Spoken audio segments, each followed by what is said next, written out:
How many vulnerabilities are fixed or patched but never publicly disclosed? Well, this is a big problem in open source security because we rely on public disclosure to fix vulnerabilities. Well, at Aikido, we decided to launch a research project with our research team and the help of AI to try and uncover this.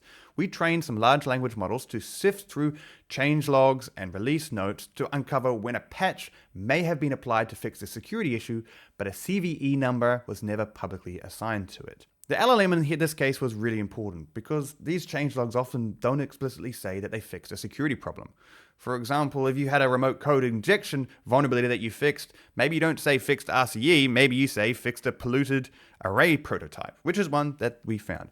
The LLM was able to distinguish between this and give us a list of projects that have potential security issues within them that were fixed. We then got our human research team to actually look into each of these, try and recreate the problem, and make sure it's valid and there's no CVE assigned. Once we did that, then we're able to assign a severity and put it in our threat feed intel. We found a lot of these. 511 vulnerabilities were found, including over 50 that were critical and over 100 that were high severity. And of all of these, 67% were never actually publicly disclosed as a vulnerability, either by the maintainers or separate security research teams. This shows that we have a big problem with silent patching or shadow patching. When you break down that 67% number, it kind of gets even more scary.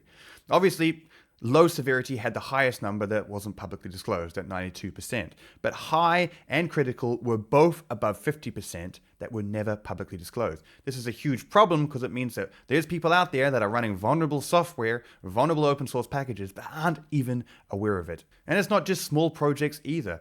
Some shout outs that we found is Axios had a high prototype pollution vulnerability, and this is a project with 56 million weekly downloads. We also found vulnerabilities in Apache eCharts that were never disclosed, and also an extremely bad critical vulnerability leading to path traversal in the Statmic CMS, a Lavrel composer package with over 2 million downloads. If you want to find out more about this research and the results that we had, then click below to the article that I wrote explaining the research and the results.